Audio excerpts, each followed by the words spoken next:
প্রিয় দর্শক, আমরা দেখতে দেখতে চেরাপুঞ্জি ভ্রমণের তৃতীয় পর্বে চলে এসেছি। গত দুই পর্বের চেয়ে এই তৃতীয় পর্বটা আরো আকর্ষণীয়। আমরা এই পর্বে আপনাদেরকে দেখাবো চেরাপুঞ্জি ভ্রমণে পাহাড়, হ্রদ, নদী, ঝর্ণা এবং মেঘ ছুঁয়ে দেখার মতো কিছু ভিডিও, সেটা কালেকশন করে রেখেছি। এটাই আপনাদেরকে আজকে প্রেজেন্ট করব। তার আগে আপনাদেরকে একটু বলে নেই, সেটা হচ্ছে যে চেরাপুঞ্জি ভ্রমণে আপনারা কিভাবে আসবেন, কত খরচ পড়বে, কোথায় থাকবেন, কি খাবেন, কি দেখবেন, এসব তো আপনাদেরকে দেখাচ্ছি। কিন্তু কোথায় থাকবেন, কিভাবে আসবেন, কি খাবেন, দাম কত পড়বে, এইসব বিশদ আমরা আমাদের এই ভিডিও ডেসক্রিপশন বক্সে এবং ফার্স্ট কমেন্টসে দেখানো বা আপনাদেরকে প্রদর্শন করার ব্যবস্থা করে রেখেছি। আপনারা কাইন্ডলি ওই জায়গাটা যদি ফার্স্ট কমেন্টস এবং আমাদের ডেসক্রিপশন বক্স চেক করেন তাহলে আপনারা পেয়ে যাবেন। আমরা প্রতি পর্বে এই বিষয়টা বারবার আপনাদের সামনে রিপিট করব। আপনারা কষ্ট করে যদি একটু দেখে নেন তাহলে আপনার ধারণা পেয়ে যাবেন। অযথা এই জিনিসগুলি বলে ভিডিও লম্বা বা দীর্ঘায়িত করতে চাই না। তো চলুন দর্শক, আমরা আমাদের ভিডিওর মূল পর্বে যাই।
প্রিয় দর্শক, আমরা এখন যে জায়গাটিতে অবস্থান করছি এটা শিলং থেকে চেরাপুঞ্জি যাওয়ার পথে।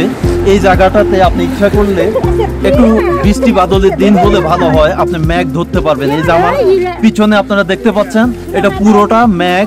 আপনি ইচ্ছা করলে হাতিয়ে মেঘটা ধরতে পারেন। এবং আপনার এই যে পাহাড়ের দিকে তাকান, এই যে পাহাড় দেখতে পাচ্ছেন, এইখানেও মেঘের আনাগোনা, এখানে মেঘ ভেসে বেড়ায়। আপনি ইচ্ছা করলে এখানে হাত দিয়ে মেঘ স্পর্শ করতে পারবেন। তো দর্শক, চলুন আমরা মেঘ ধরি। এবং আপনারা, আমি বলতে চাই, আপনারা যখন আসবেন এই মেঘ না ধরে যাবেন না। মেঘটা যখন ধরতে যাবেন অন্যরকম একটা অনুভূতি আপনার মাঝে বিরাজ করবে। তো চলুন দর্শক, ফিরে যাই।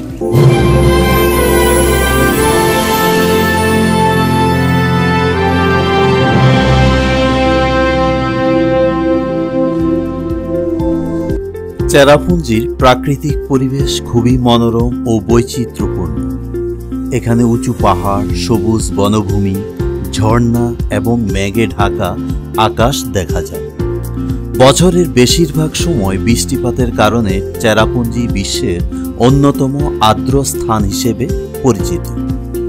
এখানকার প্রাকৃতিক সৌন্দর্য পর্যটকদের আকৃষ্ট করে। চেরাপুঞ্জি বিশ্বের অন্যতম বৃষ্টিবহুল অঞ্চল।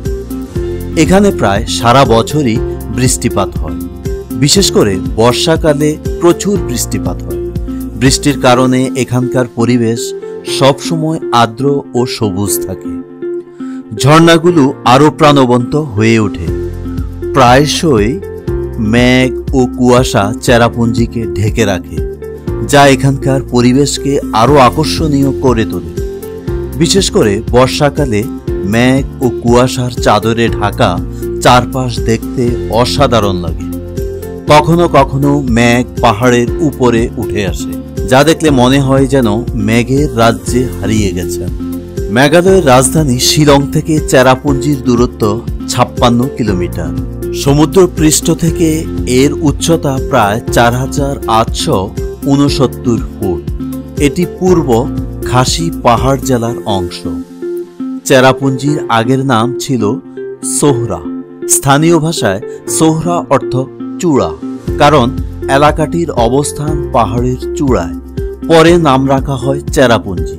চেরাপুঞ্জি একসময় মেঘালয়ের রাজধানী ছিল।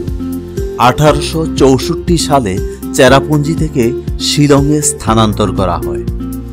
বাংলাদেশের তামাবিল সীমান্ত থেকে এর দূরত্ব প্রায় 65 কিলোমিটার। পাহাড়, পাহাড়ি ঝর্ণা আর পাহাড়ি লেক মিলে শিলং প্রাকৃতিক সৌন্দর্যে ভরপুর। এছাড়া খাসিয়া ও স্থানীয়দের জীবনযাপন ও সাংস্কৃতিক ঐতিহ্য শিলংকে দিয়েছে বাড়তি রূপ। শিলংকে একসময় প্রাচ্যে স্কটল্যান্ড বলা হতো।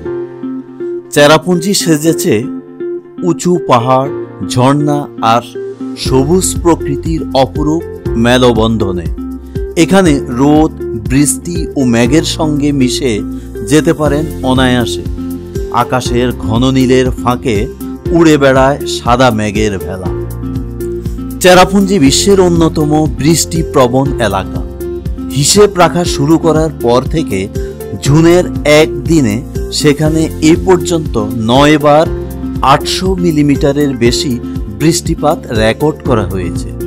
চেরাপুঞ্জিতে সর্বোচ্চ বৃষ্টিপাতের রেকর্ড হয়েছে 1995 সালের 16 জুন। সেদিন ওই এলাকায় 1563.3 মিলিমিটার বৃষ্টি হয়। দ্বিতীয় সর্বোচ্চ বৃষ্টি হয় 1956 সালের 5 জুন। সেদিন বৃষ্টিপাত হয় 973.8 মিলিমিটার। আর 2022 সালে 16 জুন সকাল থেকে 17 জুন সকাল পর্যন্ত 972 মিলিমিটার বৃষ্টিপাত রেকর্ড করা হয়, যা 122 বছরের ইতিহাসে তৃতীয় সর্বোচ্চ। চেরাপুঞ্জির সম্পদ চুনাপাথর আর লোহা। প্রাকৃতিকগতভাবেই পার্বত্য অঞ্চলের পৃষ্ঠদেশ ঢালু, তাই সেখানকার মাটিতে পানি দাঁড়াতে পারে না স্বাভাবিকভাবে। মাটিতেও কাঁকর ও পাথরের পরিমাণ বেশি। মাটি কম ছিদ্রযুক্ত, ফলে পানি ধরে রেখে ভূগর্ভে পৌঁছে দিতে পারে না। অধিক বৃষ্টি মাটির ক্ষয়ের অন্যতম কারণও বটে। বৃষ্টির পানি ধরে রাখার বন্দোবস্ত ছিল না তখন। বর্তমান সময়ে বৃষ্টির পানি ধরে রাখার কিছু প্রয়াস যদিও বাস্তবায়িত হয়েছে, ফলে শীতকালে পানীয় জলের জন্য বহুদূর চলে যেতে হয় মানুষকে। ঝর্ণার পানি আশ্রয় করে বেঁচে থাকে কেউ কেউ। এত বৃষ্টি নিয়েও অন্যান্য অনেক পাহাড়ি অঞ্চলের মতো চেরাপুঞ্জিও পানীয় জলের সংকটে ভুগছে প্রবলভাবে।